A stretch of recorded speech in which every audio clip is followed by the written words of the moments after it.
going to be sharing this evening my curriculum project for EDIS 651.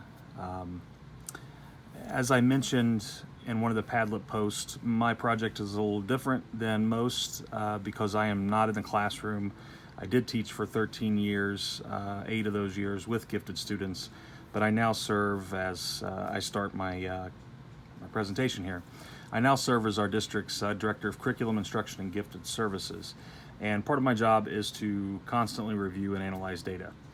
I noticed something pretty alarming over the last 3 years, and that is our student scores on our diagnostic tool, which we used, AIMSweb, did not correlate to our third graders' ELA state test scores and our K through 3 literacy data, which used to be a measure on the state report card. That has recently changed.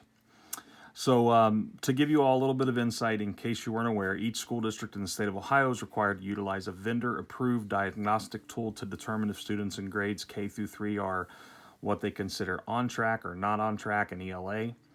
The labels of on track according to a diagnostic tool and proficient according to the state test, I do agree that they are two different tools utilizing two different measurements, and I took that into consideration.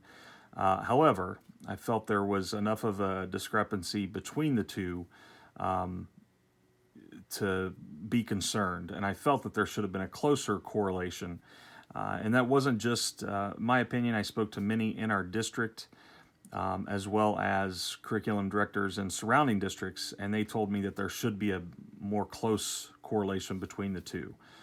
Matter of fact, 3 districts within our local area shared with me that there is a closer correlation in their numbers.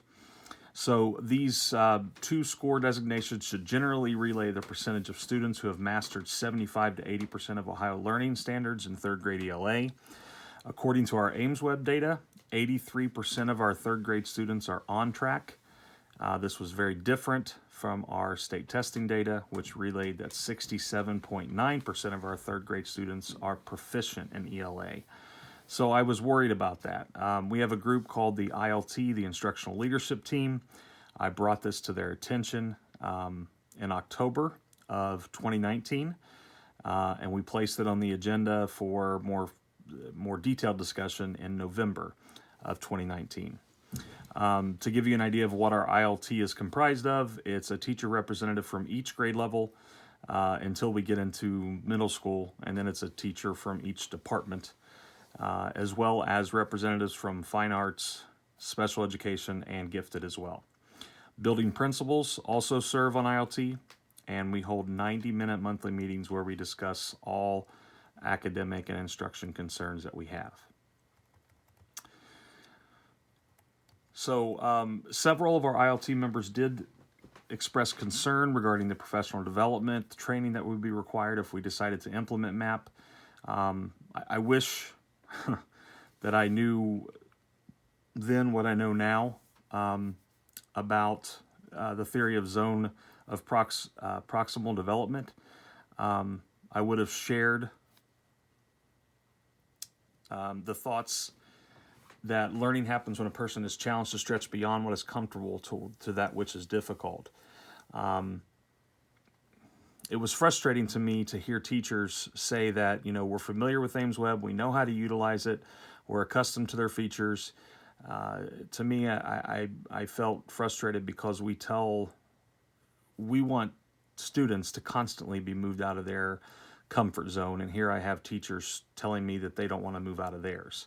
One of the popular things that I see in classrooms is the I do, we do, you do. And it seems like in education, things are very cyclical and things continue to come back around again. Just as we've updated Bloom's terminology, we do the same with these thoughts from these incredible scholars from a while back. And that was upsetting and frustrating to me, but we were able to get through that. We were able to move past that idea that these teachers didn't want to be moved out of their comfort zone.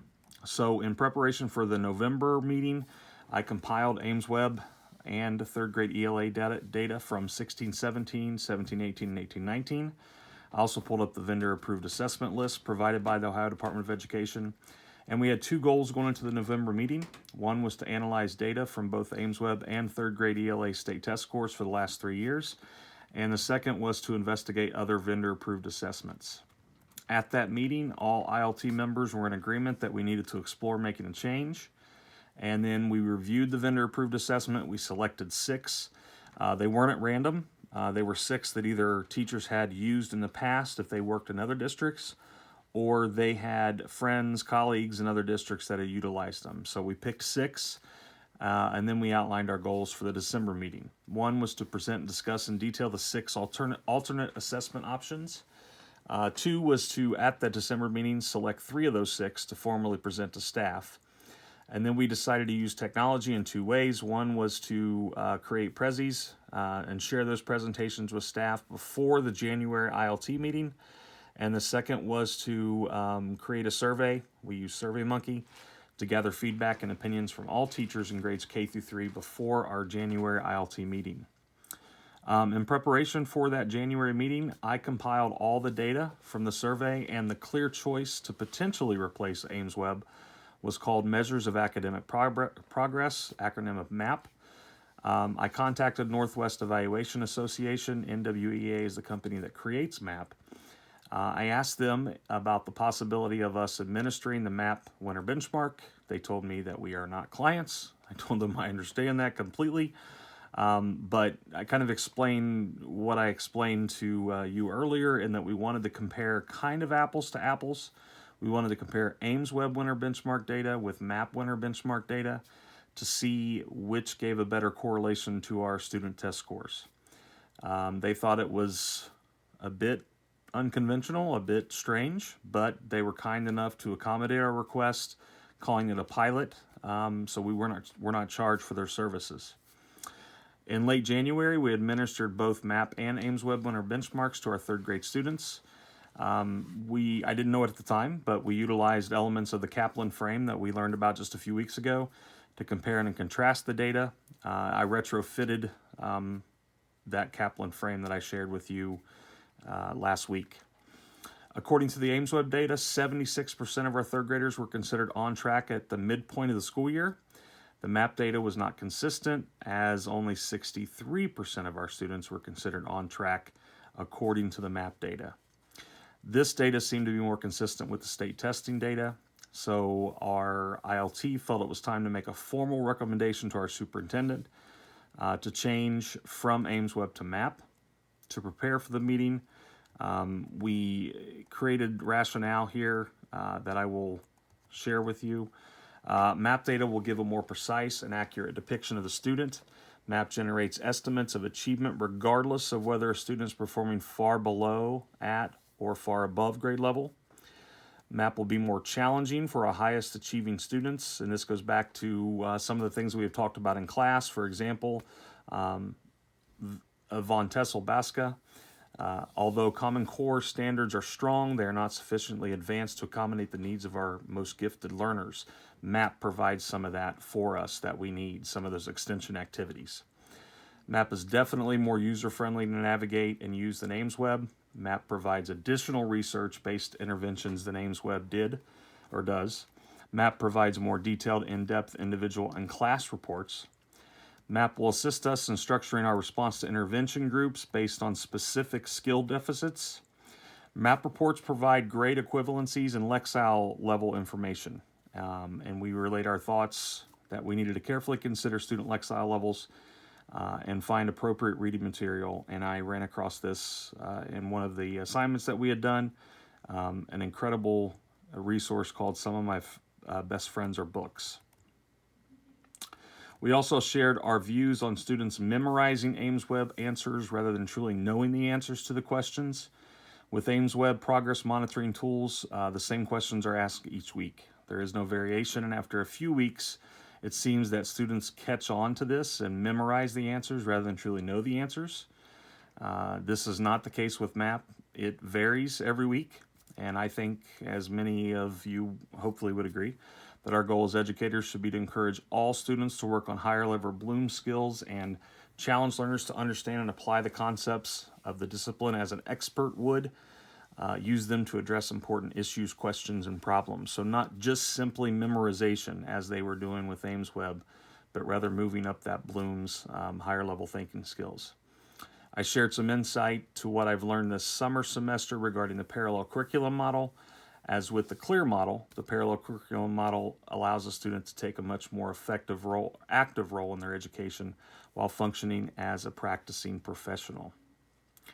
Additionally, we felt it was important to convey to our superintendent that we will be utilizing MAP for much more than just benchmarking. MAP data will be applied to differentiate instruction in the classroom. MAP data will be used to identify our gifted students.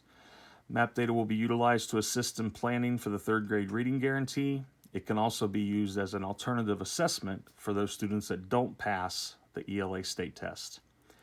We will form our guided reading groups using the MAP data, and we will be utilizing MAP to effectively progress monitor our students, our struggling students. I have a typo there, please forgive me. I'll fix that before I submit it. In addition, detailed MAP fall benchmarking data will be vital this year as we don't have any spring benchmarking or DRA data for this last spring, for the 1920 spring. So I met with our superintendent just before the COVID-19 order to stay home. He relayed that he needed some time to consider, and we agreed to meet 2 weeks later. In early April, we met again, and he agreed that we should make a change to MAP from AimsWeb. And I feel like our ILT did a great job recommending through logic and reason and through some very good research. And we got all stakeholders involved in this process. And I feel like by doing that, we came to a sound conclusion in regard to our diagnostic tool. And it's going to be used for so much more than just benchmarking. Thank you for your time.